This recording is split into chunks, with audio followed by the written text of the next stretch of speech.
Hello, and welcome to the KOSH. I'm your host, Timber Smith.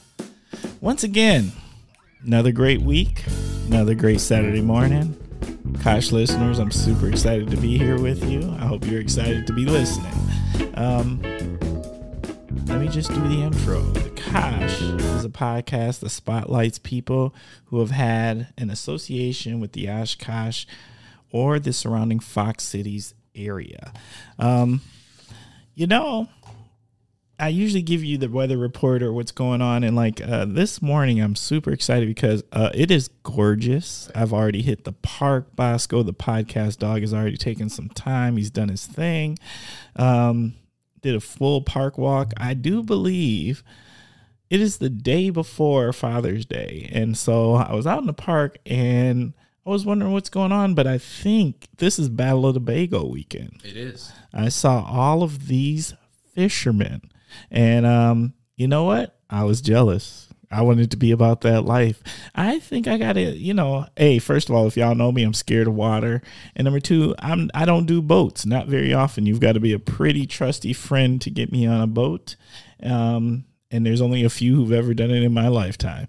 But nonetheless, there is the dream of it. I like the concept of being out on the water and fishing, but I'm perfectly happy with a lawn chair and sitting on the Fox River bank catching catfish. That's right, about that life. I even have a catfish fishing. I have a fisherman alias. That's right. What's the alias? Moonshine Slim. There you go. Moonshine Slim is my catfish fisherman alias. All right. And if you haven't noticed, once again, you already know I got an amazing guest this week. Always. I continue to get amazing people who want to be part of the KOSH. And actually, they're super interested in connecting with you, the KOSH listeners. And so this week's guest, without further ado, let me make sure I got everything together here. This week's guest is Jacob Floam. You got it. Did I get it right? You got it. See, you got it. I got it right this time, y'all KOSH listeners. I did not even phonetically spell it out, nor did I ask him previous to this. I was like, you know what? I'm just going to go ahead and give this a shot and hope that I don't slaughter it. There you go. Hey, I'm just saying. Bruh. How are you doing this morning? I'm doing good. Yeah? Doing good. Allergies are bothering me still a little bit. Yeah. But I'm doing good. It's a beautiful morning. A little bit cooler out than it was. It is a little bit cooler. A little bit cooler than I might have expected, but it is a little cooler.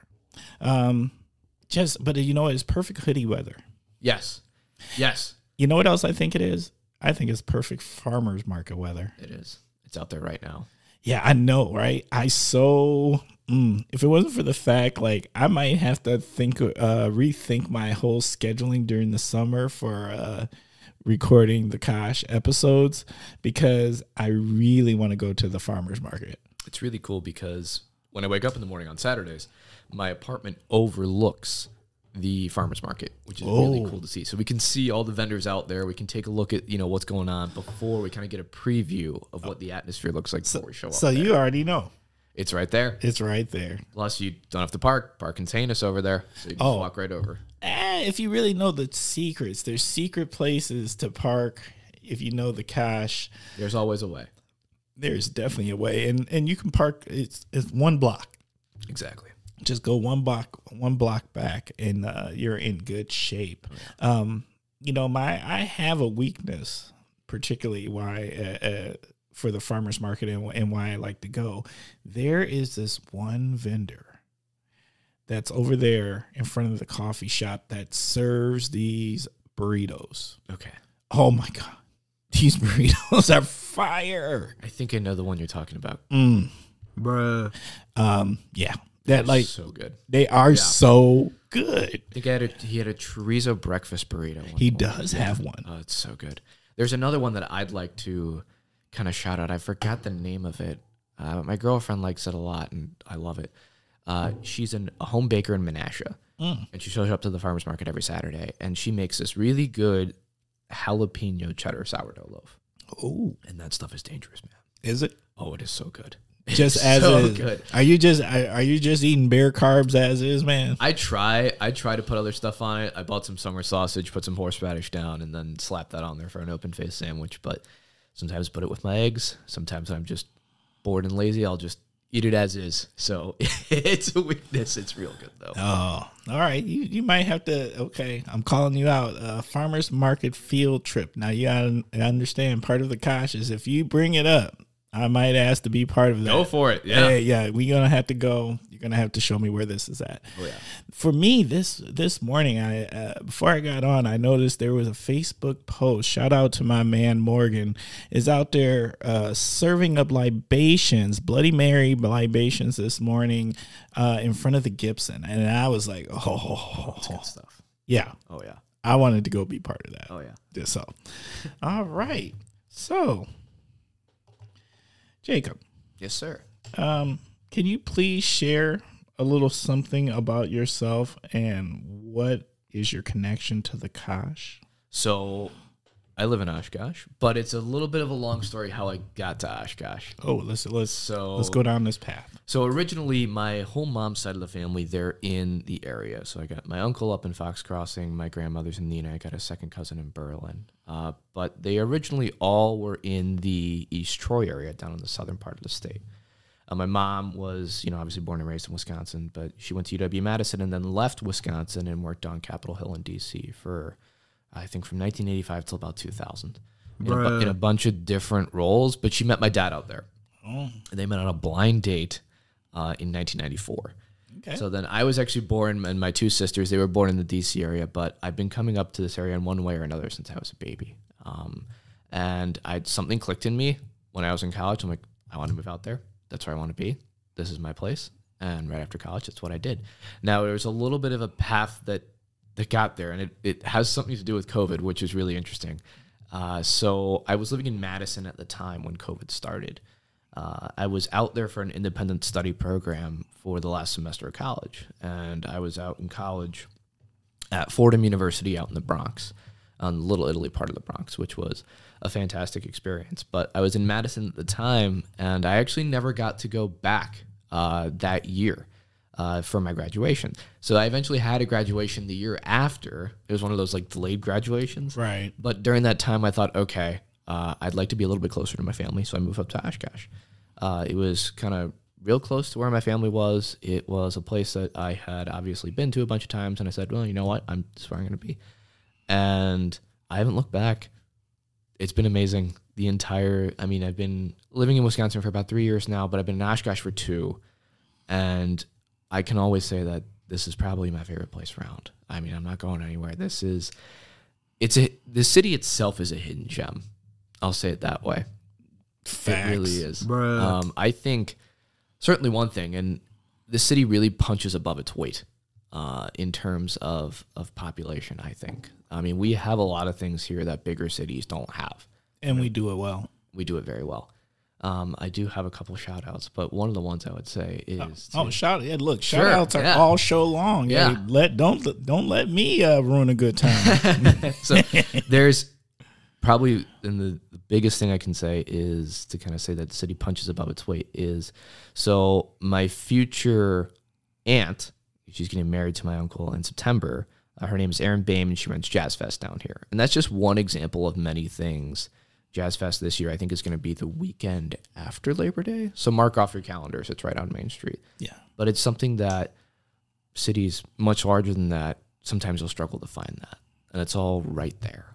I want to go. I haven't gone yet, but I know about it, but I still want to go. That's really good. Yeah. Yeah. So this year, the headliner is Scary Pockets. They are I think they're a cover band, but they do a lot of collaboration work. So there's going to be a bunch of vocalists there. I'm not sure about the entire details. I don't want to spoil it for Aaron, but they're going to be there this year, and it's going to be a lot of fun. Bring a lawn chair. Okay. Yeah. All right. So that is coming up, and that should be a good time. Oh, yeah. And, okay, 2 years into the KOSH. Yeah. Well, good. We're going to get to I always love both ends of the spectrum. I love a fresh set of eyes. Sure. And then I love, like, that old school Right. local who's been around for a really, really long time and knows some of the the hidden nooks and crannies. So I'm excited about this conversation. Oh, yeah. Okay, so ready to jump into the first segment? Let's go for it. First segment is what in the world is going on with. This is where you start with the phrase what in the world is going on with, and you tell us what's on your mind. So the thing that's on my mind that I can't get out of my head are real estate transfer fees. And I know this sounds super, super wonky, but it has something to do with local government. So I sit on the county board. I sit on District 16, which is representing the university and parts of downtown. And the problem we're having with real estate transfer fees is this was something that was brought up in one of the committees. In 1981, the state passed a law which said, so all the taxes and fees from a real estate sale used to be split by the locality, the county, and the state 50-50. So Winnebago County would get 50%, state of Wisconsin would get 50% on those taxes. In 1981, they changed it to Winnebago County and all the counties in Wisconsin only get 20%, and the state gets 80%. Whoa. Now, the problem with that is that counties themselves are the baseline face of state government and state statute. We provide a lot of services that the state requires us to provide. Right. You know, like things like child support, ADRC, human services, veteran services, roads we're responsible for. Absolutely. Parks.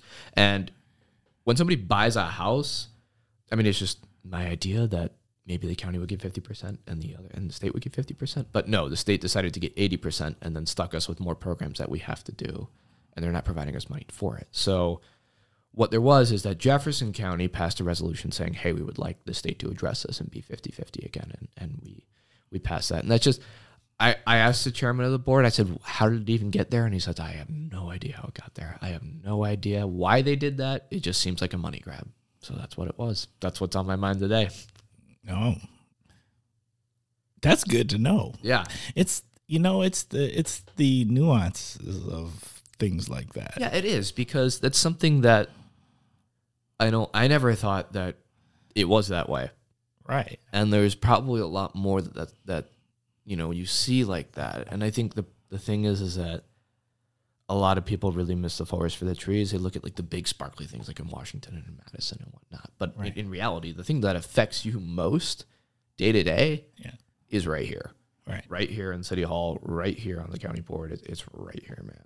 All right. That's what affects you the most. Well, no, local government is it's your everyday. Oh, it is. It's your everyday by far. And, my whole thing with that is I would like 50% to go here for the services that is assisting my neighbors here. Because that's the stuff that really matters. Right. Exactly. And there's a lot of stuff that we're required to do. Absolutely. By state statute. Like, I can give you another example. There's an old boathouse, I guess if you can call it a boathouse. It's on Broad Street. And it's at the end of Broad Street, and the sheriff's department has a boat out there that they're required to put on Lake Winnebago for search and rescue. Right. So the issue is that thing's fallen apart. And it's been that way, I don't know, it's been that way for a long time. All right. The problem is that there was only one bidder on the project, and they knew they were the only bidder on the project. So it's going to cost us a lot of money to replace literally just a boat lift and shed. And that's it. And we're really not getting any assistance for it. I mean, and don't get me wrong, there are certainly some times where the state will throw in extra money for a statutorily required program, but more often than not, we're stuck with the bill. And that means property taxes, levy limits, it can get messy. It definitely can be. Okay. I like that one. Yeah. That's a really good one. Yeah, it's a little bit wonky, but that's nothing wonky about that. I think, I'm always like, I think we assume a lot of things as residents of the community about how the government or local government, and sometimes we don't even know the difference. Like, we don't know the difference between the municipality, the county, the state, and federal. Like, we're just assuming, you know what I mean? It just is. Yeah. It just is, and you don't even understand who's in charge of what. And if it wasn't for my job that I have now, I can say that I was highly ignorant of the difference in a lot of cases too. But now I'm starting to really see those differences. There's a lot of it. I mean, we could talk about it all day, man. I mean, there are all sorts of things that, the differences and the fact that, we're responsible for a ton of roads, and we're responsible for managing our section of 41.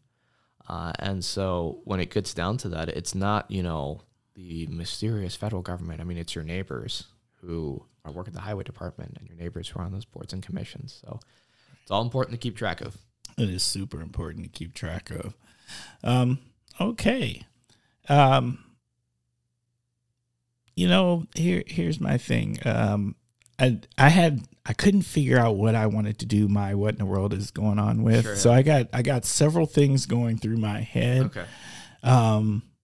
But where I think I'm going to go is, what in the world is going on with the January 6th commission? And here's my deal.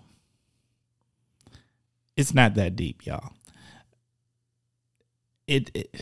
I come back to this conversation, not that long ago we had Lakeisha Hayes here on there, and she had made a statement about, like, it's not about the politics of it, or it was along the lines like that in her position that she was formerly in.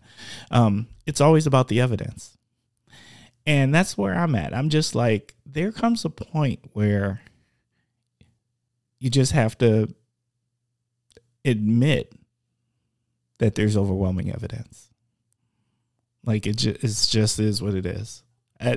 You can try to find the different things and try to nuance it or be hopeful, but there's just a point where all the puzzle pieces actually fit, and you just got to come to terms with it, whatever that is.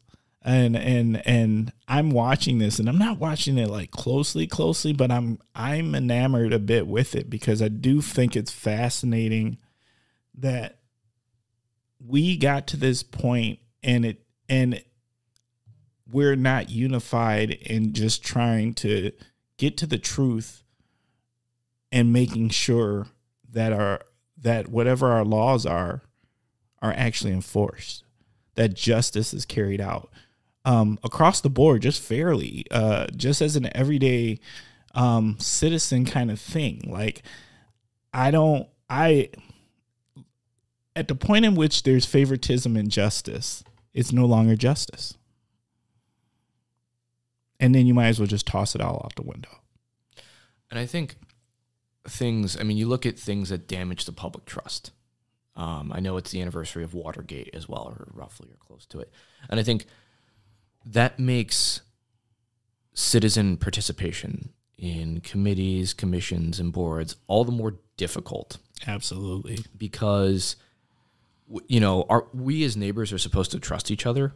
We have to. We really don't have a choice. We have to. Right? And so things that happen on the larger stage can really, you see there's a lot of divisiveness, there's a lot of fighting, and so it's really, the public trust is something that's important to be preserved. Right. And so things that happen that damage the public trust, you see it, and then it makes local government a little bit more difficult. Well, all of government difficult. Yeah, especially on the local level, because, people have ideas about each other. Yes. Kind of going into things. Yes. And then, what your idea of someone may be turns out to be completely different. And, because especially on the county board, there are people who have very different opinions, very, very different opinions. Yeah. And so we don't have a choice, so we have to work together.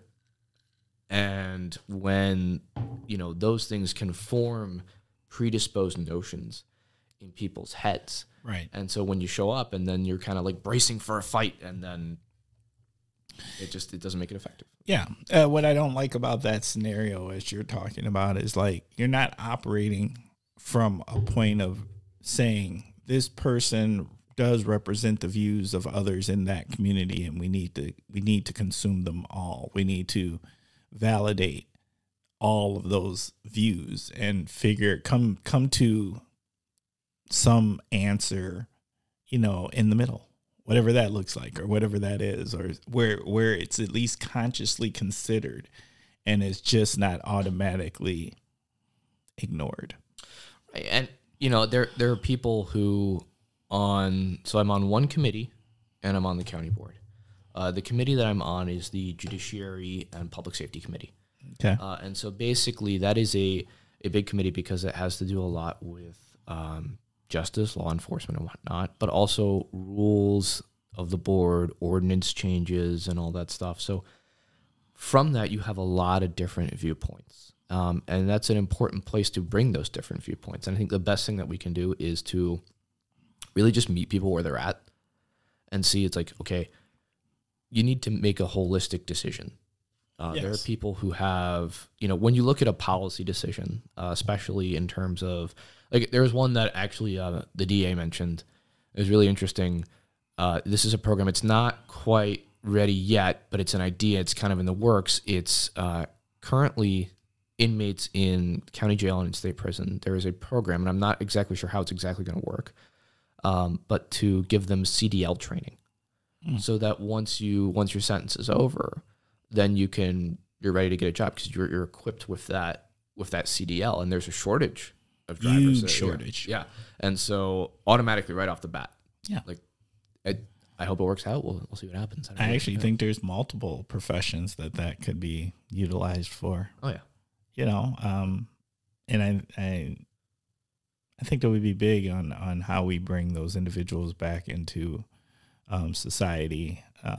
I like that answer. I just like the answer where let's get them trained and give them once they pay their due to society, they deserve the right to have a fair shot at the American dream too. Of course they do.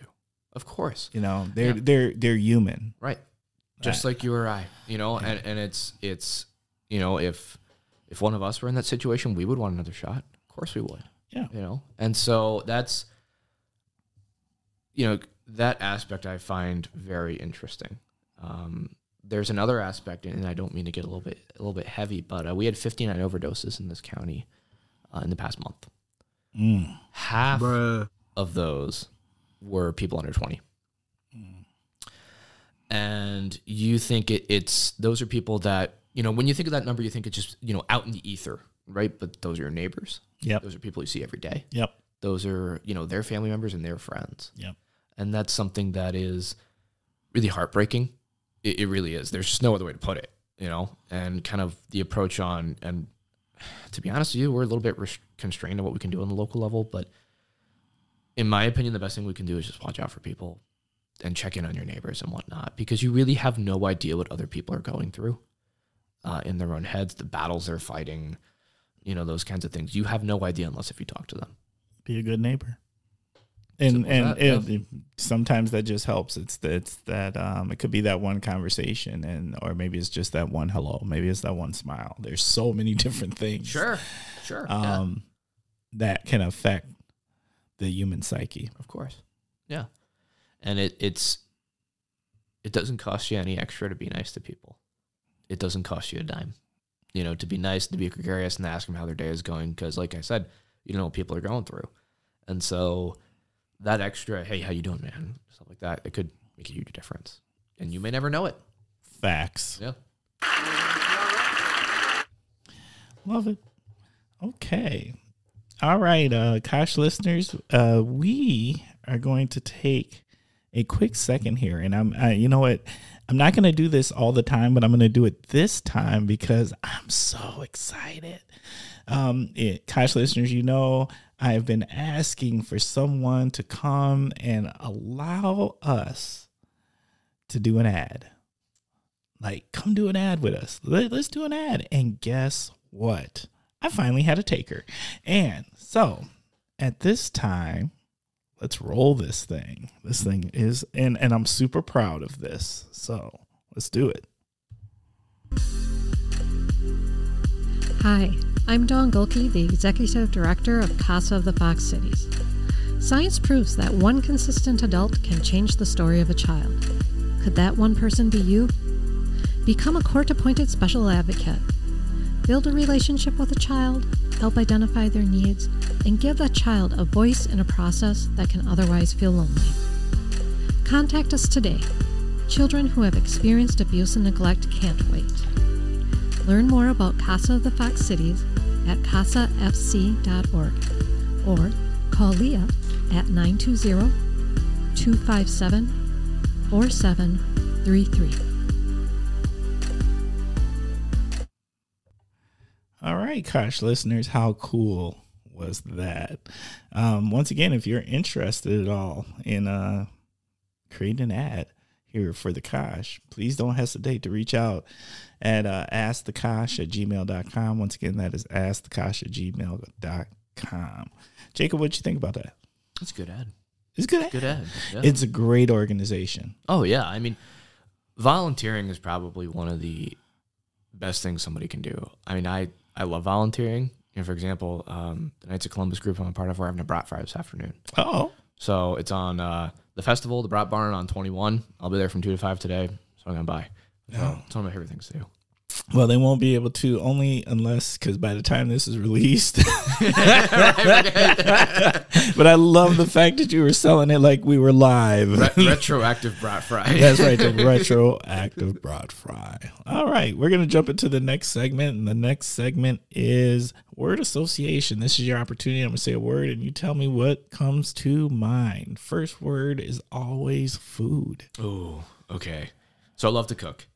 Oh. I love to cook. So when I was in college, I lived right off of Arthur Avenue in Little Italy in the Bronx. And there was a lot of, you would have, a cheesemonger, you'd have a butcher, you'd have a guy who sells fish, you have a guy who specializes in poultry, and kind of all that kind of like old world market stuff. Yeah. Really kind of inspired me to just start cooking. So before I got there, I'm like, okay, I know how to like cook ramen, I guess, and some eggs. Right? But eggs and ramen. That tells us a lot. But it's trial and error. I mean, the best thing you can do with it is just keep trying. And there's a lot of stuff I've burnt. There's a lot of stuff that I've tasted. I'm like, oh, why did I even try doing that? Right? But it's a hobby for me, and I absolutely love doing it. Probably my favorite. And there I learned primarily Italian food, but also, in that part of the city, there is a lot of Albanians, a lot of Puerto Ricans, Dominicans. There's a whole different flavor profile and package that you can take a look at. And it was just cool just like going into those places. One of the things I miss is those corner bodegas, those delis.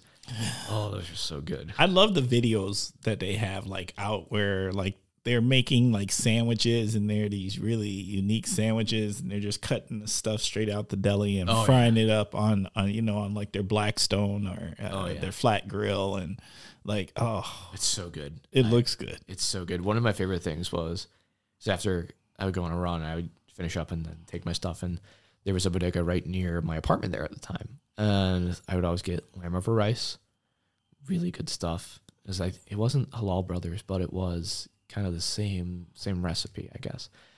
It was so good. I'm trying to figure out how to make that, but there's a lot of different spices that I need to find. So I'm nervous that I'll ruin my memory of it by trying to make it and screwing it up. So that's I get that actually. Yeah. You don't want to ruin Right. You don't want to ruin the memory of how good it used to taste. Right. What's the favorite thing that you like to make? One of my favorite things, so there's a bunch of things, but probably I would have to guess some sort of Parmesan recipe. So one of the things that I like to do, my roommate, who lives in New Jersey still, kind of taught me how to make really slow simmered tomato sauce. So take crushed tomatoes, tomato paste, and some pureed tomatoes. And then you just let it simmer for like 3 or 4 hours. You put in some basil, some garlic, some onions. You kind of brown those a bit. You let it simmer. And then I like making eggplant parm. So you take a raw eggplant, and the thing you have to do is you have to cut it real thin, and you got to salt it, and you got to sweat it. So you take it's on one tray, and you put another tray on top of it to kind of really get, because eggplant, you just cut open eggplant, you taste it, it's really bitter. And that kind of bitterness can really overpower a dish. Right. So you got to sweat it out.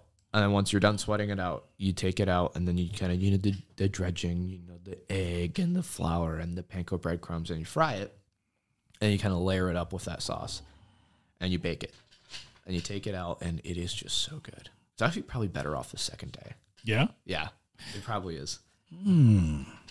Okay. Trying to get into different things. One of the things that I like doing is kind of take, so there's a place in town here that sells all sorts of different types of ramen. But what I like to try to do is to make like some sort of pork or chicken to go in it and kind of make a broth. And stuff Wait, like that. look, Jacob, you can't just make statements like that and then don't tell us the where unless you're trying. Do you got a secret ramen joint you're holding out on, man? There's Bowl 91 in Appleton. That's a good place. Facts. Right. Facts. But there's also a place, and I was going to have it for my shout out, but I'll say it now. It's called White Dragon. So you keep going up Main Street right before you hit Murdoch. Okay. And it's a small Asian grocery store in there. And you go in there, and there's just all different types of stuff, of noodles, of ramen, of different candies and stuff like that. It's like kind of stepping foot in a different world, and it's so cool. And so my sister, I hope she doesn't listen to this, but he's coming up here for her birthday, and for her birthday, I got her 10 different types of ramen, and they're all different types. So I like making ramen, but I like kind of spicing it up. Okay. So I don't know, it's kind of a hobby I got into lately. White Dragon? Yeah. Okay. Yeah, it's right on Main Street. It's like right before Murdoch. You know that there's a sign for like a jewelry store or something? You look over to your right. It's right there. It's kind of tucked in back there. It's really, really good. Okay. Yeah. I'm gonna check that out. Definitely. Because I'm all about that. I'm a huge ramen lover. Cocktail or beer? So depends on my mood. It depends on my mood. So if I'm, like you mentioned earlier in the show, just outside, at the park or something, or just wherever, and I don't have a backyard. I wish I did. I don't have one. Every beer. But one of my favorite cocktails is probably actually has beer in it. It's a lunchbox. Oh. I literally just had an OBO's college flashback. And I think I started sweating a little. Bruh. Just saying. You us old school Titans out there know what I'm hollering about. It's a amaretto beer, orange juice. My girlfriend swears by them. She absolutely loves them. So I used to love them. It's like most things. If you love it too much, get a taste aversion to it. Is usually not a taste aversion. You usually have an episode. This is Wisconsin. There's a story that goes along with the lunchbox. And I might have one of those. Of course, I'm not going to share it with y'all. It's right up there with why my name is Timber. So some things just have to stay out there in the anonymous part of the universe. Bruh. Streaming. So I was watching the Kenobi series. I'm a huge Star Wars fan. I absolutely love Star Wars. My dad showed it to me. So he was really old school, and he has the 4, 5, and 6 on VHS. Oh. So I watched those growing up. I watched, 4, 5, and 6, and then 1, 2, and 3, and then I started watching TV shows. And Kenobi is probably, if you're a Star Wars fan, or even if you're not a Star Wars fan, or if you just know kind of the basic outline of the story, right, it's still really, really, really cool. And they did a really good job with it, in my opinion. Okay. Hayden Christensen's back. He plays Vader. And there are a couple flashbacks in there where he does pop back as Anakin, but I'm not gonna spoil it. It is really, really, really good. All right. I have not checked it out, but I have seen the ads for it. I'm not gonna lie, I haven't watched a Star Wars movie in a really, really long time. And I'm gonna go with my favorite. If I'm right, it's Return of the Jedi. That was the one with the Ewoks, right? Yes. That to me, nothing beat the Ewoks. The Ewoks that was the best one. That was the best movie out of all of them. To me. Those dudes, I could run with them. Oh yeah. Yeah. They were wild boys and girls. Bruh. Another one I was watching is I've been watching, I guess, is it fair to call it streaming? I don't know. I've been watching clips of The Sopranos just on YouTube when I have like a spare minute. That's streaming. I guess you could call it that. I think everything's streaming. Yeah. Well, it's really funny because I want to watch The Many Saints of Newark. I haven't watched it yet. But James Gandolfini, who played Tony Soprano, had passed away in 2011. Mm-hmm. And his son, Michael Gandolfini, now plays Tony Soprano, a young Tony Soprano, in The Many Saints of Newark. And he looks just like him. Just like him. So it's pretty cool. It's pretty okay. Anything else? That's all I got in my mind for streaming right now, man. Okay. Shop local. All right. So there's a number of places. The White Dragon, obviously. Right. All your ramen needs or noodle needs. I haven't taken a crack at making pho yet. I want to. I'm a little bit nervous that I'll screw it up really bad. Oh well, you're going to. I know I am. That's nonetheless, inevitable. Yeah. So. I've tried it, and yeah, it didn't taste like my favorite pho place to go eat, but it is what it is. And I want to. I just want to take a crack at it. You know, Bex as well, steaks and stuff. My favorite way to cook a steak is reverse searing it. So you take it, you put it in the oven at like 250, and after you season it, and you just kind of let it sit there until it reaches, I think, 115 or something. Then take it out, put it on a super hot cast iron, just brown it on both sides. Make sure there's a nice crust on there. Right. And that's it. Let it sit. That's it. Cut her open. There you go. Yes. My favorite, I love Bex, but my favorite way to get access to Bex meats is a meat raffle. Oh, I love a good meat raffle. Yeah. Can we? Yes, the meat raffle, meat bingo, whatever's there happen wherever at the local church around here. Sure.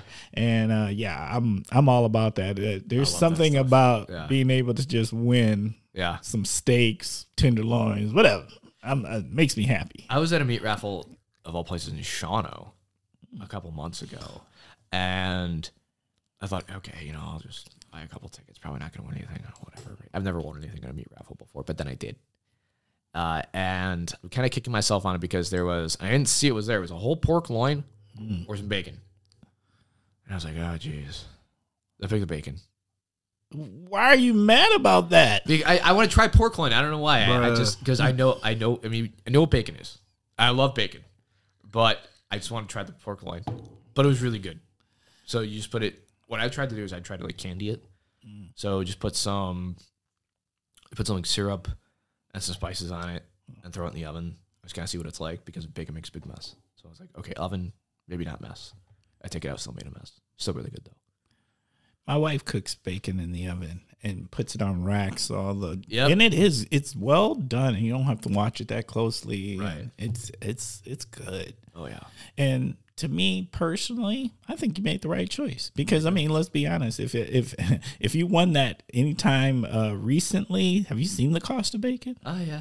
That's why I typically don't get it. I'm just saying. I'm like, man, if I could win some bacon right now, ooh, that would be pretty good happiness. Oh yeah. Oh yeah. All right. Other place I have one more shout out. It's for D-Pub. It's right next to my apartment. Oh, okay. Right there? Yeah. Yeah. It's right there. I can't say I've probably gone into that establishment maybe just once. Yeah. Yeah. But I know the people who do frequent that location, they're loyal. Oh, they are loyal. They swear by it. They do. No, it's its own church. It is. Yeah. Yeah. No, hands down. Okay. Diversity. So for me, that means kind of meeting people where they're at. Diversity of opinion, diversity of background, diversity of experiences, people coming from different walks of life. You don't know where someone's been, what they've done, the things they've seen, the jobs they've worked until you actually sit down and talk to them. Oh, drop my pen. And for that, I think kind of coming in with an experience of I grew up in the DC area, and then I lived in the Bronx, and then I moved out here and lived in Madison, kind of interspersed with it. There's kind of a different subset background that I've seen compared to some people who are on the county board who have just stayed, grown up in the area. And I'm not saying there's anything bad with that at all. No, I mean, there are so many different walks of life. There are people who have been teachers. There have been people who have been aid workers. There have been people who have been doctors, right?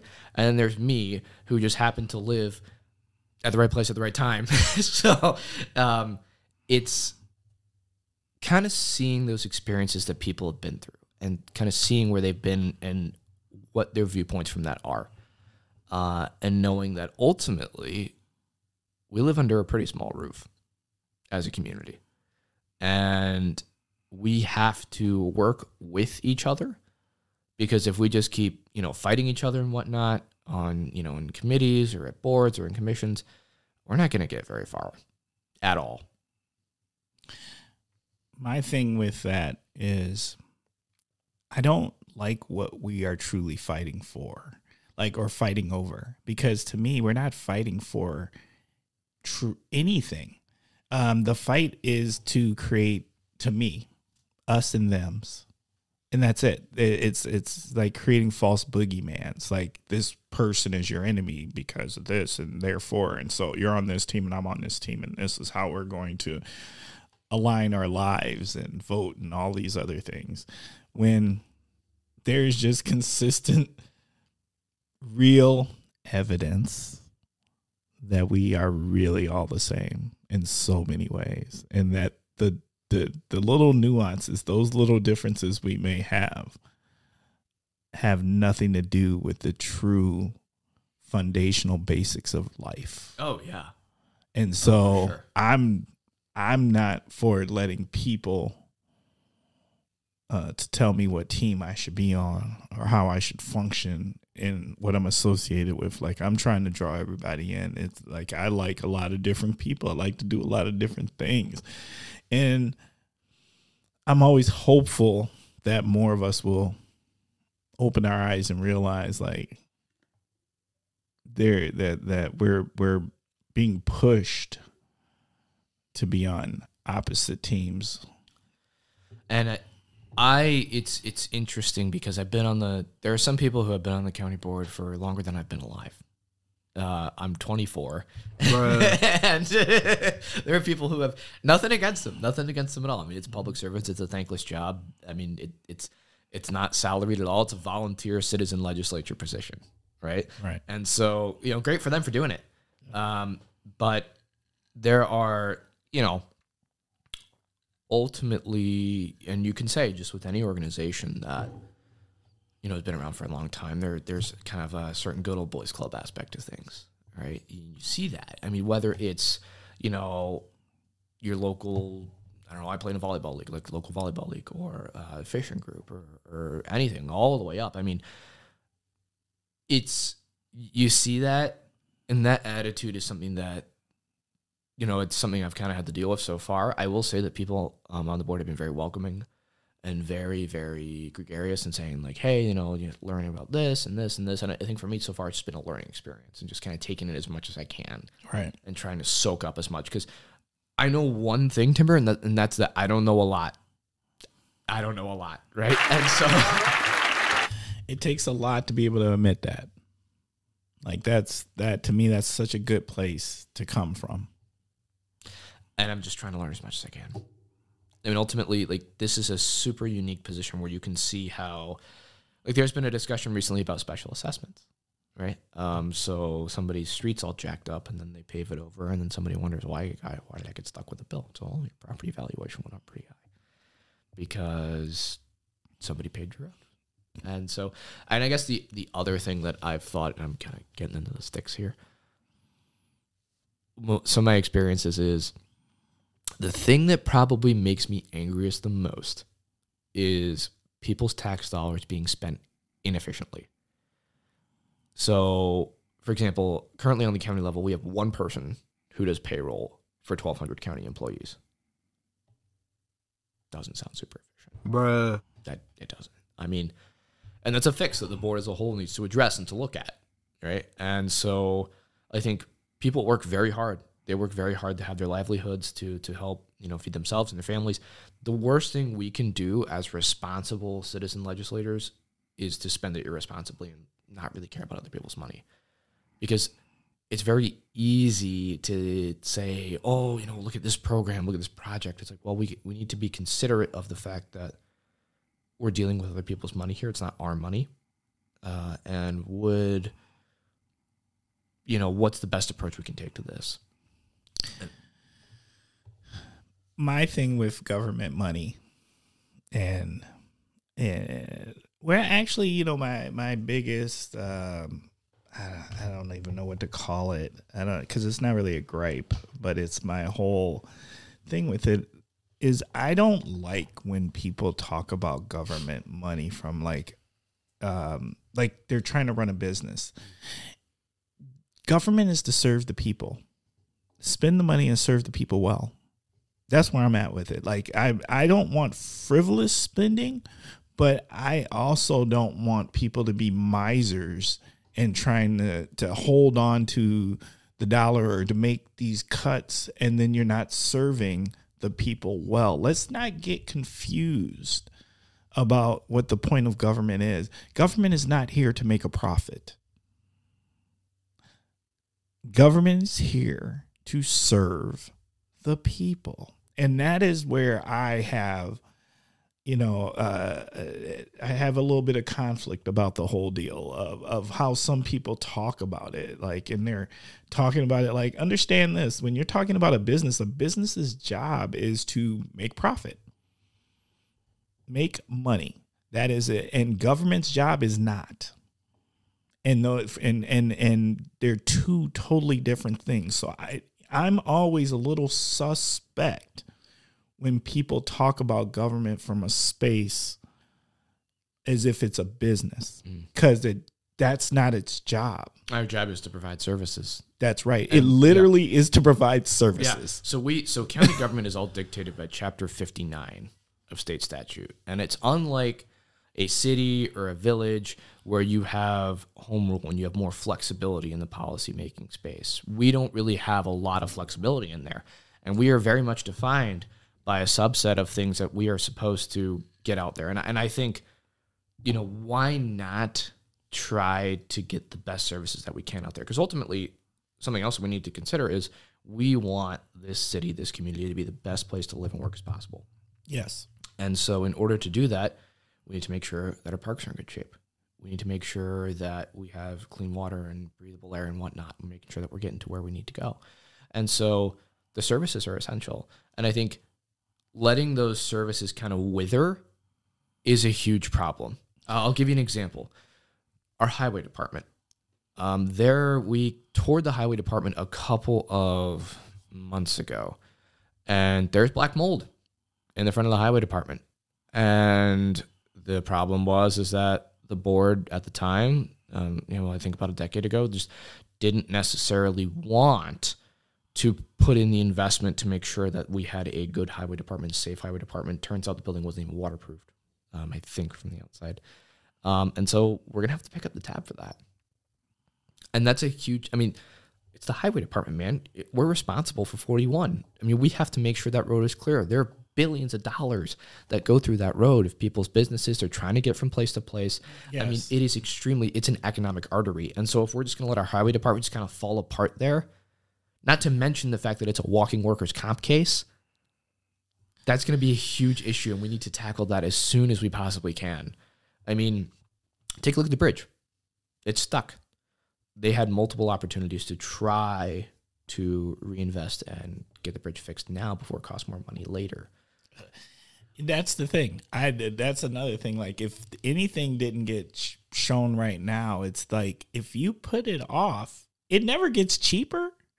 It's not going to get cheaper. It's never going to get cheaper. If you put it off for the future, it's never going to be cheaper. And so, like, how many projects in local government now where they're forced to do it right now cost millions, hundreds of thousands, if not millions of more dollars than it would have when they originally came up with the project. I have a whole book on it. You want to see it? I didn't write it. It was just a compiled report. Yeah. And so, to me, that's not being responsible with taxpayer dollars. No, it's not. It's not providing the best services we can, and it's not being responsible with other people's money. It's not. So, the highway department is another one that it kind of really rattles my cage. It does, because I looked around and there's some heavy equipment. We don't even have the spot to do undercarriage washes. When we're having so much corrosive salt build up there, that's a problem. That's a big problem. And so the idea, I know that's been bounced around, a fixed span bridge, I think that's a good idea because that's less moving parts. We would actually, I think the city of Oshkosh would inherit it from the State Department of Transportation because it would no longer be a drawbridge. So I think they were thinking about, I don't know if you've seen the bridge in Winneconne that goes over the, there's a bridge in Winneconne, it's a fixed span bridge. I'm going to be honest, I ain't really ever driven through Winneconne. It's a fixed span bridge out there, and that's kind of the idea of what they're trying to replace it with. Okay. So that's kind of the hope. And here's something else: civic participation matters a Big lot time. in this. We have committees, commissions, and boards that all have space for civilian input and citizen spots there. Absolutely. The health board, the human services board, we have a diversity committee. We have all these spots where citizens can and should be going to, because if you aren't getting involved, you really don't have a right to complain.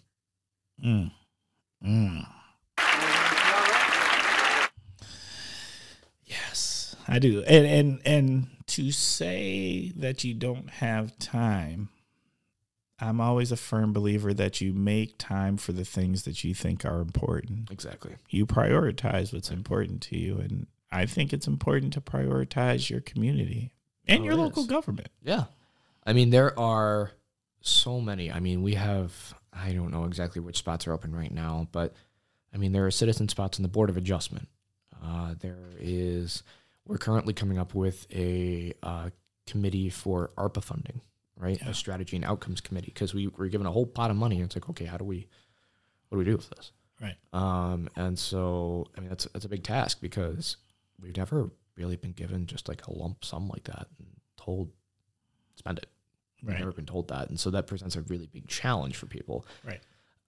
And so those are the things that we have, and I would just challenge people to show up. You know, I have an email. I have a Facebook page. I have not gotten. I don't really get much from people. You know.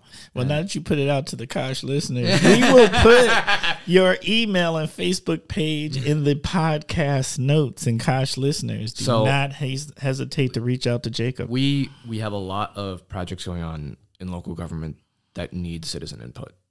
We do, and it's important that there's citizen input, because if there's no citizen input, the ultimate, I mean, for example, if we're building, I don't know, like a park or something, and we don't hear any input from the neighborhood, the park's not going to be the best park it can be for the people who live in the neighborhood. True.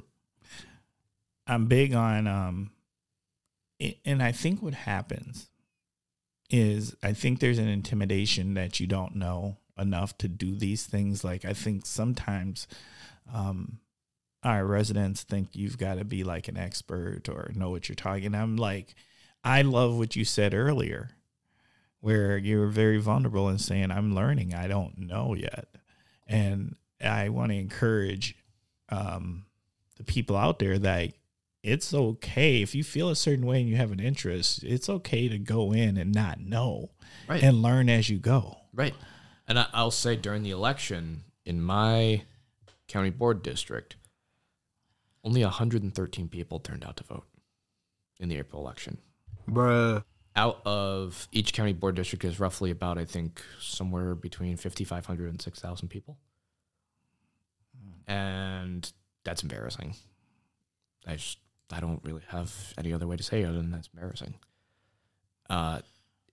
Civic participation, and I will say again and again and again, it matters. And showing up matters. People pay attention.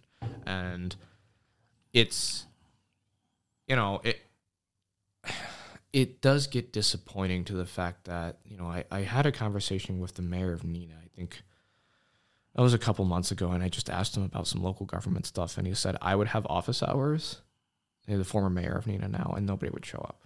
Right. Yeah. Now, don't get me wrong. When there's something that excites the community, you will hear from them 100%, as you should. Right? So, here's what I'm going to tell you.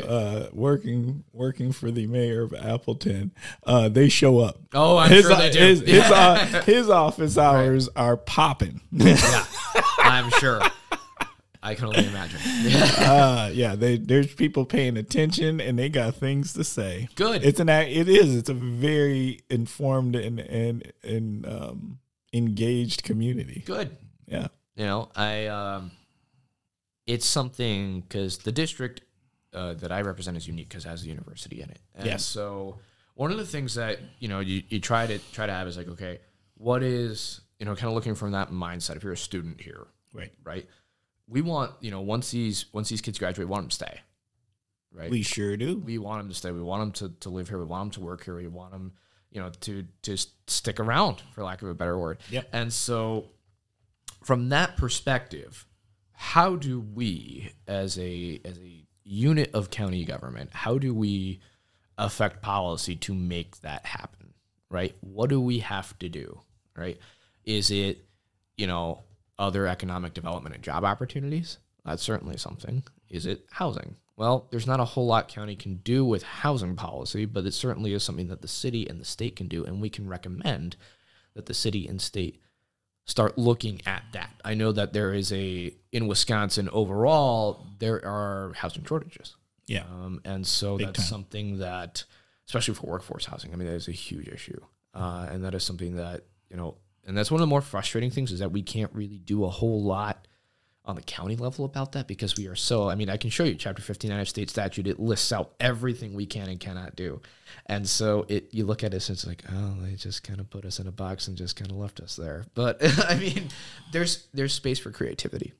All right. There is. And I would say that the current county executive is really trying his hardest to say, okay, like, how do we approach that? How do we get people to be involved, to stay engaged, to stay here too? Because we're in a pretty unique area Right. as a county. We have very rural areas. We have very urban areas.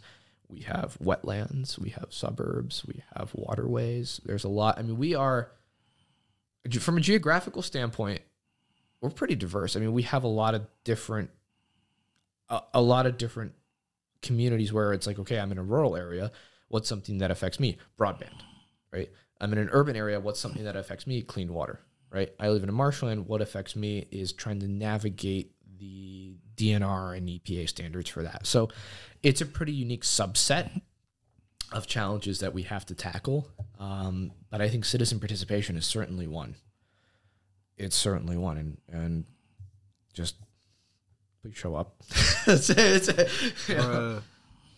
Facts. Community. So I guess just kind of still talking about it. Look out for your neighbors. Look out for people who, like I said earlier, you never know.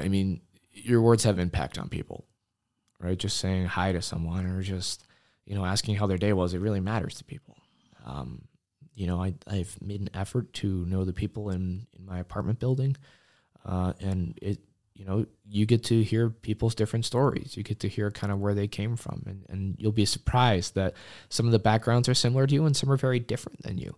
I'll give you an example. Our county corporate counsel, so that is like the county's attorney, right?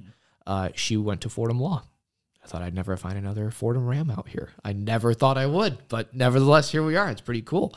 So kind of seeing and meeting people where they're at, and kind of hearing their story, regardless of where they come from or who they are, it's important. It matters, because when you're making a decision, you can factor in all those things together. And that's one of the things that I have found to be, and like I told you, I'm learning, and I know that I'm 24, and there are people who have had much more expansive and holistic life experiences than I've had. Yeah. And so learning that and seeing that and listening to people and kind of being like a sponge and just soaking in as much kind of information as I can, Right. is super important. That's the tack I decided to take, and I still want to take it. So yeah. I think that's a great way forward. And I think it's a path to success, is to just, and even those who have a great amount of experience, let's say they have been on the board for the 20 to 30 years, I still want them to be life students. Sure. You're always learning through life. Always learning. Yeah. I want them to constantly, I want them to not, I call them Wisconsin know-it-alls. Wisconsin has its own kind of know-it-all. That's for doggone sure. And then, so I'm all for the person I hear that's in that space to be a lifelong learner. Oh yeah. There's always something new you can learn every day. All the time. And from anyone. You don't have to be in a classroom. No. And they don't have to necessarily be the definition of what some people call successful. Exactly. Okay. We're going to move into the next segment. And the next segment is the KOSH Hidden Gems. This is your opportunity to share about something in the KOSH or around the KOSH that you think is a gem that you don't think maybe people don't know about, or maybe there's an aspect of it that people don't know about. Sure. I'm a runner, so I'm a recovering D1 athlete. In college, I ran cross country and track, and that was pretty brutal. But I can say I did it. Yep. The running trails around here. This is a very runnable city, and especially along the river and along the lake. I challenge people to go out there if you haven't. You don't have to run 1,000,000 miles per hour. I mean, you can just walk. But I mean, there's some beautiful nature and landscape around here, and I would challenge people to take advantage of that. There really is. Around Menominee Park, up the Fox River. I mean, the trails and the parks that we have in this community are something I think we should really value and treasure, because we really do have some beautiful areas around here. We really, really do. Yes, we do. And you know what? Those can't be replicated. No, they can't. They're ours. Right. and it's our job to take care of them. Facts. Right. And so being good stewards of, what we have as a community, making sure it's clean, making sure it's well tended to, it's really important. And so I know that the Parks Department is hiring summer help.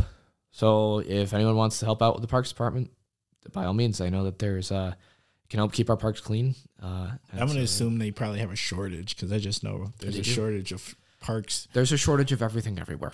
Yes, there is a shortage of everything everywhere. Yeah. Oh, yeah. That's a whole nother conversation. Yeah. All right. What's the KOSH need? Well, this is going to sound a little bit kind of off the wall, but I would say a late night bodega or deli. Bruh. So I'm a night owl, and I sometimes like to care for myself at night. Other times I'm just a little bit lazy, but having that there I think would be pretty cool. Are you kidding? That is not that off the beaten path. That I 100% look. In my young days, I would have killed for that. But now I'm not up late enough to appreciate it. But nonetheless, I would appreciate it in case that one time a year that I decide. Yeah. That I'm going to stay up late and I'm going to be out and about, kicking it in the KOSH. Then I can go to the bodega and get me a doggone amazing sandwich. Don't you think? Like a chopped cheese or something? Yes. Good. Yeah. Okay, I love that. You know what? That's different and fantastic. And KOSH listeners, my entrepreneurs out there, you heard it. I think that's possible. I think it is. I think it is. Yeah. And you know what? If we could get that on Main Street, that would even be better. Plenty of spots open. I think there's a few. Yeah. All right, Main Street Bodega. Love it. Okay. Next segment, the Naughty/Heroes Corner. So the Naughty/Heroes Corner is your opportunity to nominate somebody, something, an organization, whatever you want it to be, to the Naughty /Heroes Corner, and to share why. So for the Heroes Corner, I'm going to go with heroes.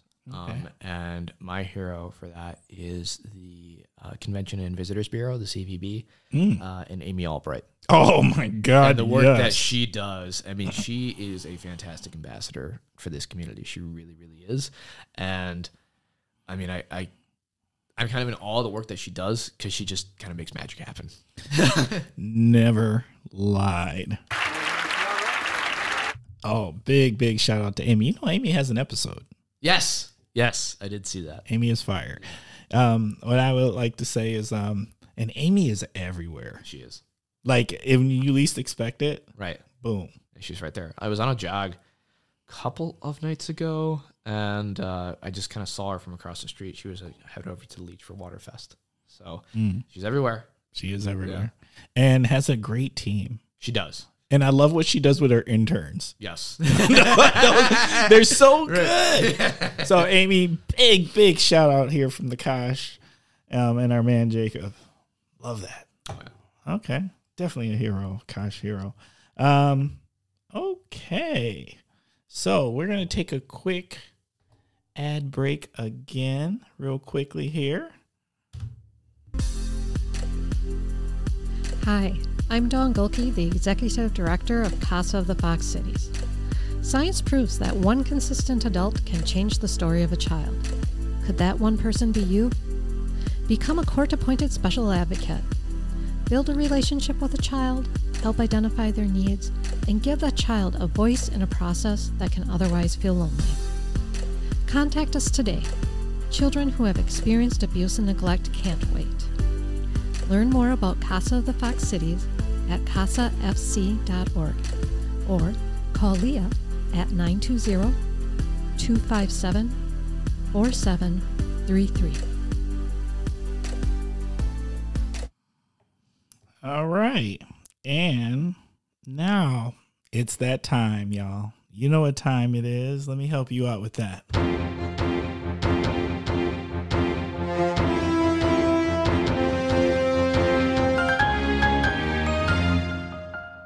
Every time it makes me happy. I don't know why, but every time it is time for the topic of the week. And the topic of the week, our guest always chooses the topic of the week. And we're going to say, Jacob, what's our topic of the week? Local government. Local government. All right, let's jump in. So the Winnebago County Board has 36 supervisors. There are 36 districts that are cut up around the county. And I know you talked to Ralph more recently, and he's the supervisor from the town of Algoma. Yes. And Ralph's a great guy. He's awesome. So Ralph is fantastic. He's also one of those people who's also everywhere. Everywhere. Everywhere. I don't know how he does it. I don't know how he does it. But kind of seeing the fact that local government is always around you. I mean, when you wake up in the morning, your water bill, the heating bills, all that stuff, a lot of that is dictated by taxation. A lot of that is dictated by fees, public services, stuff like that. So local government is always around you in a way that the state and federal government is more kind of high level. Local government is kind of affecting you most personally on your day-to-day. That's what I like to talk about today. Okay. So one of the other things that we've seen is capital improvement project season. And that always generates a lot of buzz and conversation. And what we see there is there are a lot of projects that either are routine for maintenance, so some roads, right? And the cost of those can get really, really high. We have one of the most expensive milling rates in the state. What does that mean? So milling rates is basically when you mill down pavement and then repave it over. So the cost per, I don't know what the unit cost is, but it's expensive. And kind of getting access to these services, so we have, the good roads and whatnot, that also can be pretty expensive. And the staffing for that can also be tough to find. And what we see is that some of these projects will take longer to complete. Some of these projects which are enforced by state statute, which we didn't really plan on doing, but we have to do it. There's a number of those. But the county executive every year puts out a 5-year capital improvement projects plan. Right now we're in the 2022 to 2026 plan. And what we see with that are a lot of projects that I think the public should have input on. Specifically, there is a project going on right now at the airport. And that is to build about 20 little hangars for Cessnas.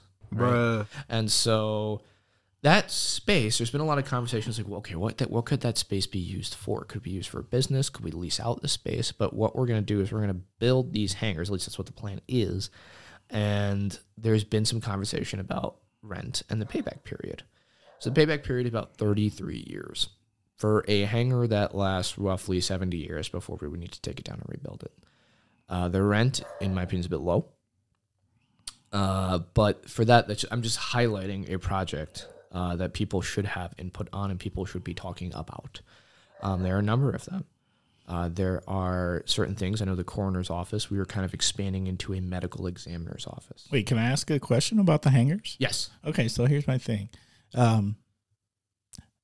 These are hangars that are going to be located at our airport. That's correct, yeah. That airport doesn't do commercial flying, correct? No, it doesn't. It hasn't since 2007. So why all the hangars? Well, that's what I asked, right? And so, yeah.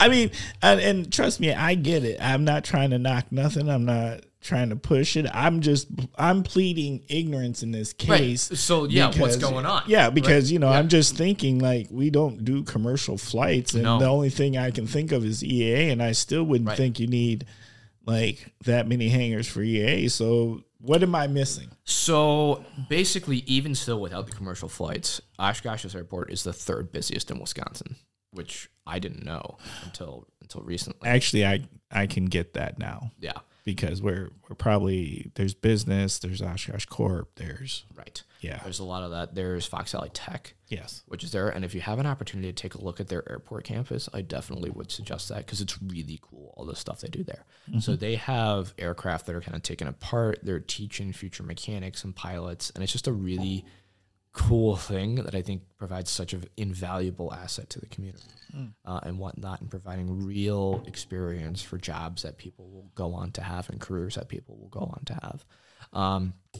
There's also, and this is really cool, Basler.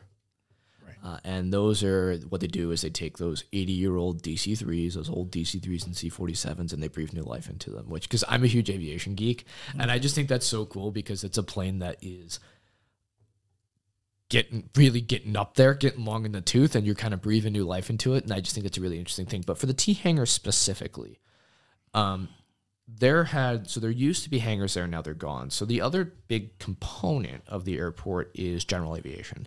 So people who own planes, they buy used planes, whatnot, stuff like that.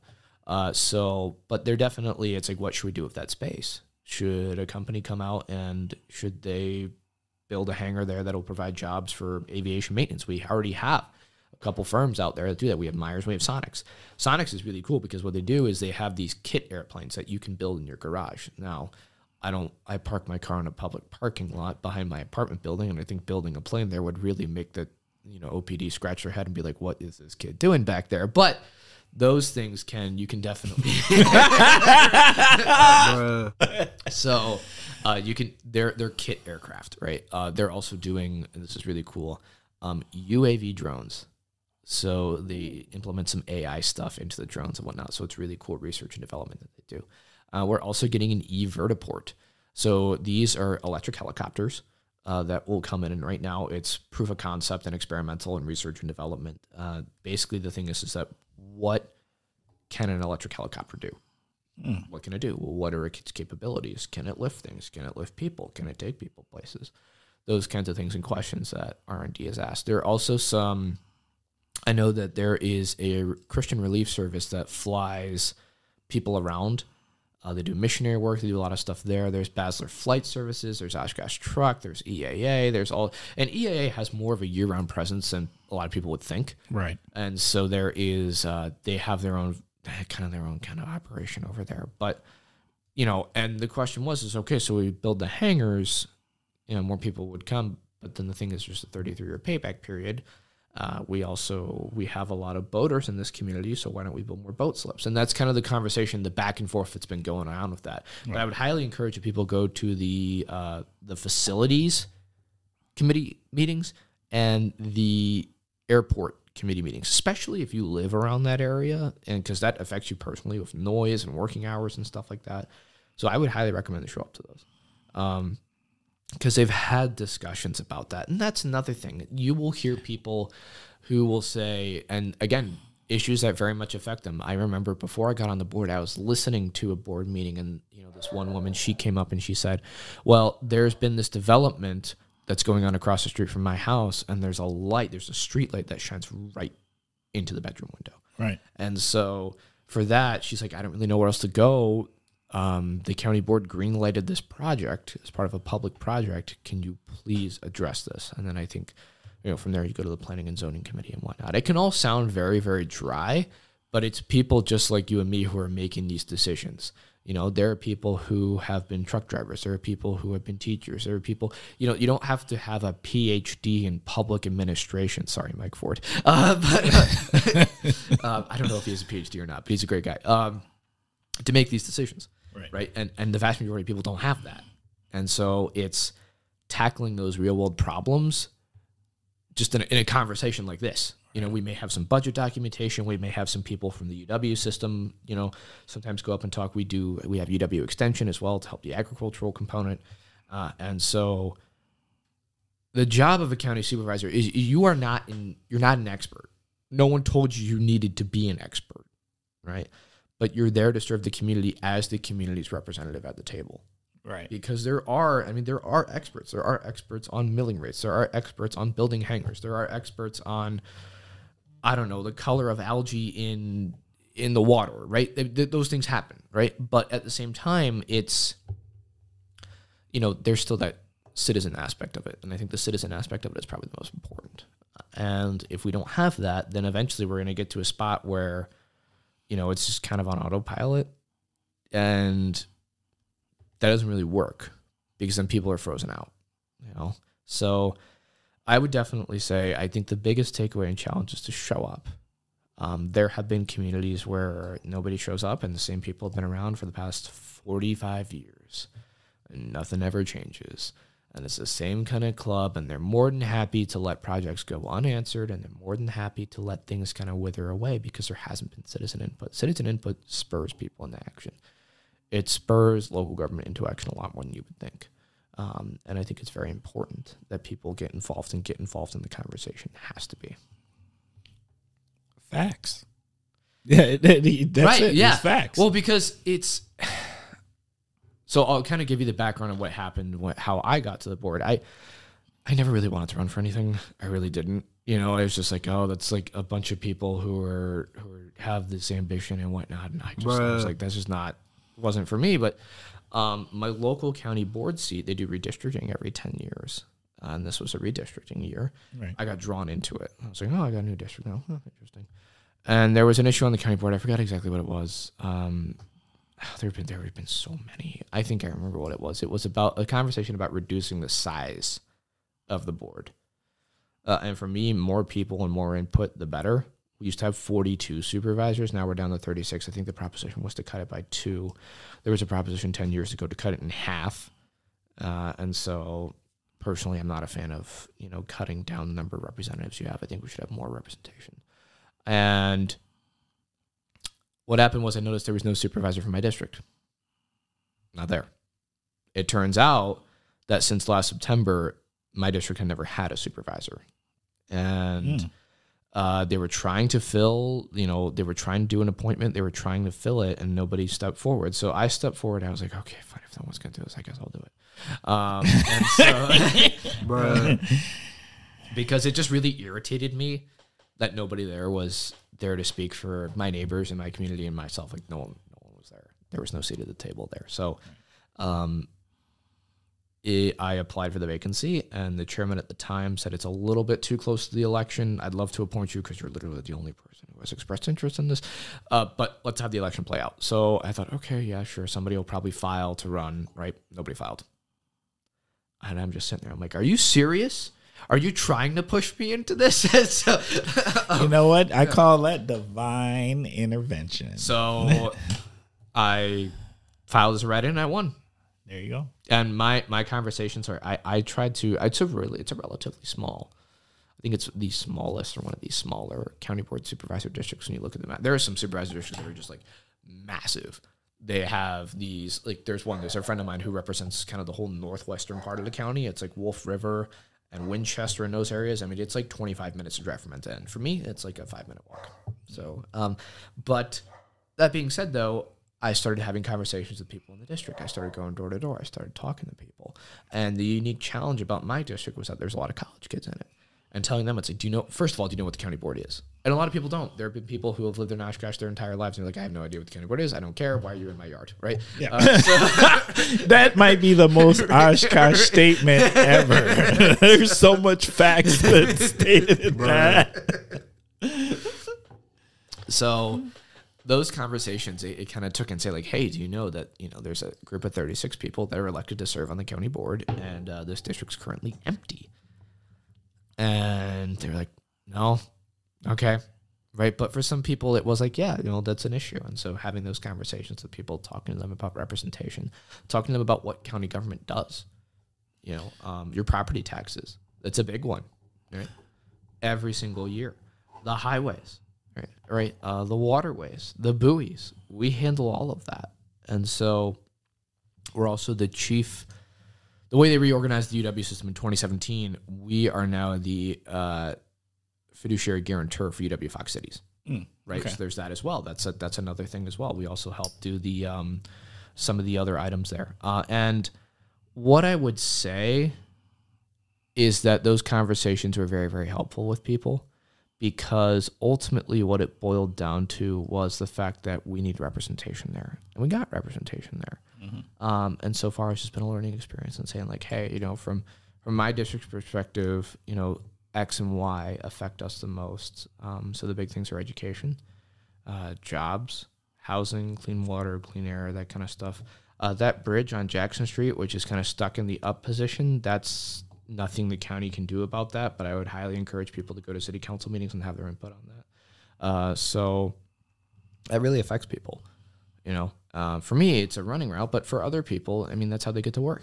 Absolutely. So it matters, and I would highly encourage people to show up and get that thing done. What were those other two committees you mentioned previously? Yeah, so for the airport one, I would say that people should go to the aviation committee and the facilities committee.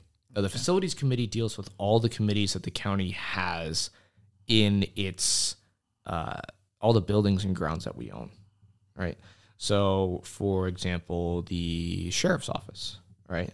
The highway department, right? The county jail. All that stuff is owned by the county, and we have a committee that deals with, okay, you know, how do we deal with maintenance? How do we deal with preventative maintenance? How do we deal with new construction? All that kind of stuff. So I think his name is Mike Elder there, who's the director of the facilities committee. Does a fantastic job. He does really well. So that's a lot to keep track of. It really is.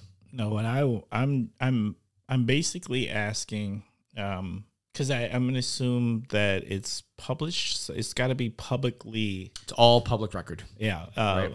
And I would like, if there are internet links for those committees? Yes, there are. I would like to include those in this podcast notes. Yes. Because we don't want to just tell people, because that's half the battle.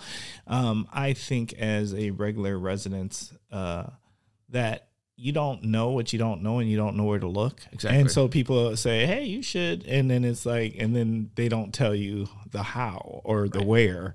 And so whenever people bring up topics like this on the KOSH, I always want to try to be able to provide the where. Right. That's another thing. And it's another big one. The county website is a bit of a beast. I think all the regional local government websites are all like, they're all a little. And I think actually the county that's done the best job is Calumet County. They across the lake, they have actually a fairly workable county website. Ours looks like it was done with Microsoft Paint. It probably was. It might have been written in DOS. Probably. It was probably done on Windows 98 too. So, I mean, it's all de-supported and stuff like that. And you see, but I mean, the IT department, Patty Francoeur, she does a fantastic job there too. Shout out to Patty, Patty's family. So she does a really, really good job. The other thing I would say is that, you know, it's really good to look at those committees and those commissions and those boards, because if you don't, that's where you kind of roll up your sleeves and have those deep conversations about those agenda items. I mean, that's where the real work gets done. And that's where we bring in the subject matter experts. Say, okay, what do you think about this roundabout or whatever, you know, I mean, that we're responsible for replacing? Can you talk about that? Can you talk about what an alternative would possibly be? What about a four-way intersection, that kind of stuff? So, you know, accident rates, stuff like that. I know that on the Judiciary Committee, we have the sheriff. He gives a report every month about what's going on with law enforcement that the sheriff's department particularly is involved with doing. And so traffic stuff, overdoses, stuff like that. I mean, that's all stuff that we learn, and that's stuff that I just kind of take in and be like, okay, this is something to consider as we go forward. So it's pretty cool. Shout out to Sheriff Motz. He's a great guy. Yeah. Hands down. All right. Anything else? That's really, I mean, that's the expanse of it. My email is jacob.floam@co.winnebago.wi.us. So it's a bit of a mouthful, but for any county-related matters, please, I mean, reach out. I can refer you to your local supervisor, refer you to the committee of jurisdiction, or I'd be able to try to find the best answers for the department heads and the questions that I can. But just trying to keep people in the loop, it's a challenge. I'm going to say we're going to try to. We will include as much as we can in the podcast notes. So I'm going to hit Jacob up for all of the links, and we will put as many links as possible in the podcast notes. Sounds good. Excellent, man. All right. That was good. That was really, really good. Now it's time. This is time where we start winding up. KOSH listeners, thank you so much for giving us your time, spending time with us. We appreciate it, and we are a work in progress. So please do not hesitate to reach out to us and tell us what you're thinking. Are we doing a good job? Are there things we could do better? Do you want to be a guest? Any of those things. So don't hesitate to reach out to us at askthekosh@gmail.com. Once again, that is askthekosh@gmail.com.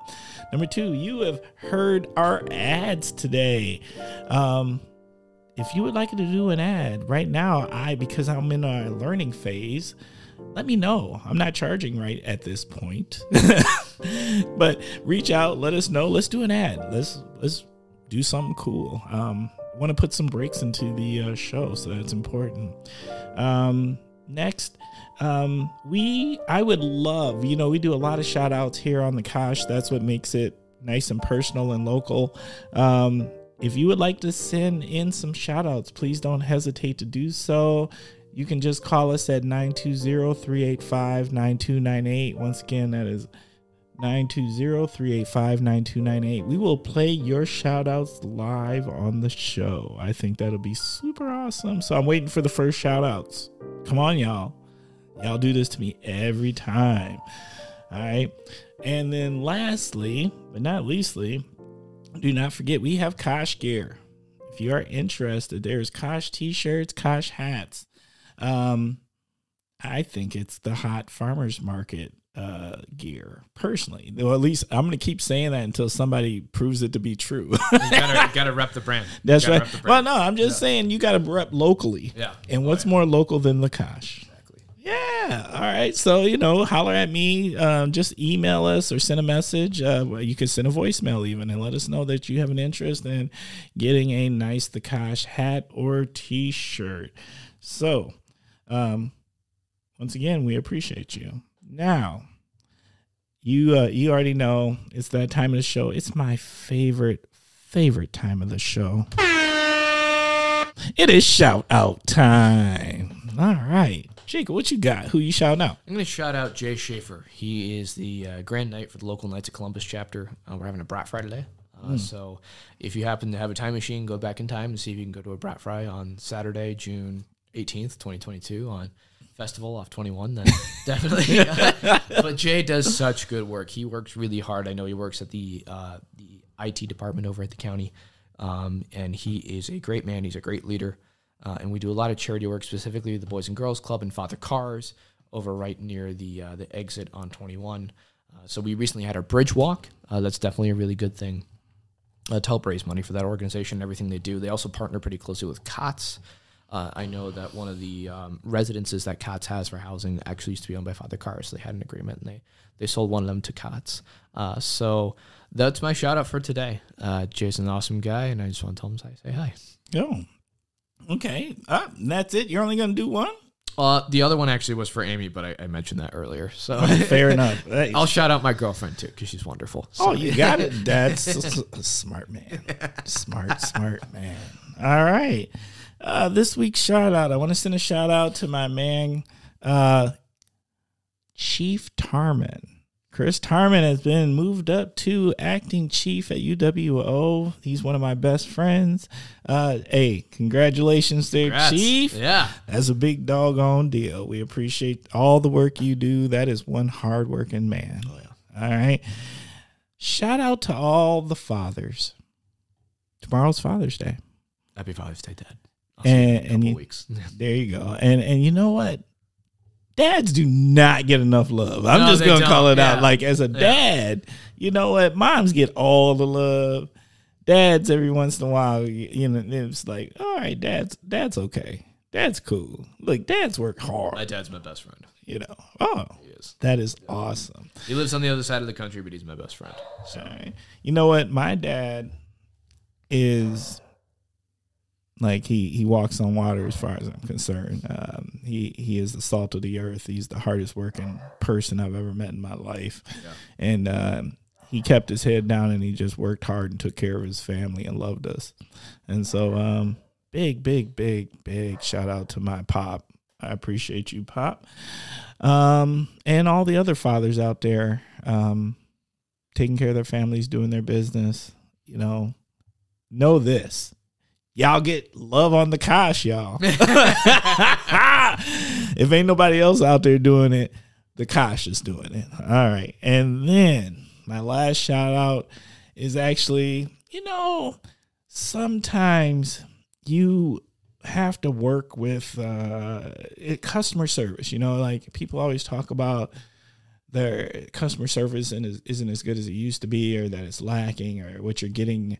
And when you have exceptional customer service, I want to make sure I shout it out. So my man, Shai Long over at Bergstrom, this dude. Oh, I know that guy. You know him? Yeah. That dude is fantastic. Yeah, does an awesome job. Oh, look, Shai Long looked out. He answered the questions. He made it comfortable. Look, I have to accept what the bill is. So I'm not happy with the bill, but I'm happy with the service. There you go. But I'm not mad at the bill. I get it. There But nonetheless, Shai Long, you are a fantastic individual and you do great work. So, hey, shout out to Shai Long. Okay. We are on to the last part of the show. Okay, and the last part of the show is this. You got an A, B, and C. Okay. All right. You can, A, give us some words of wisdom. All right.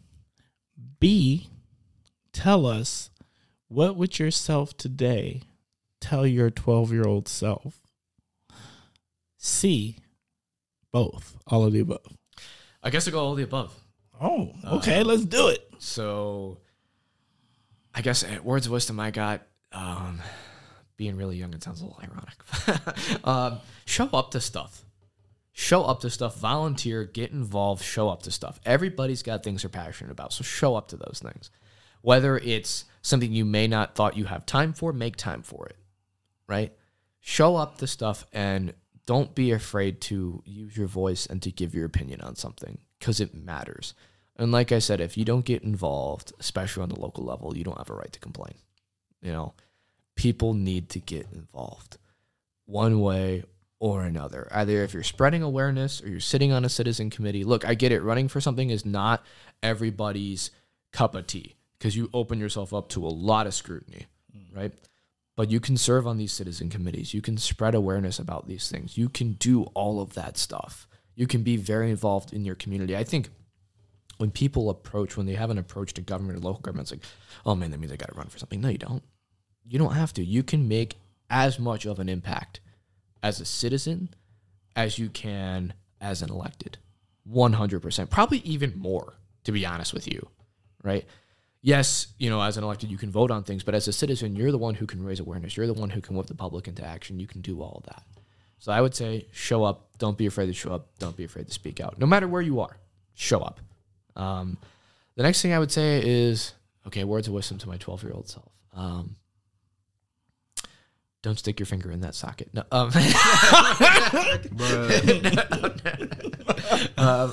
but be afraid to get out of your comfort zone, man. Right? Be afraid to do things that you think that you aren't capable of doing. Don't be afraid to do that. Step out and do them. You are a lot stronger than you think. That was good. Thanks, man. I enjoyed that. That was awesome. Like that? Yeah, that was great. Okay. You know what I call this? What's that? A fire episode. The KOSH.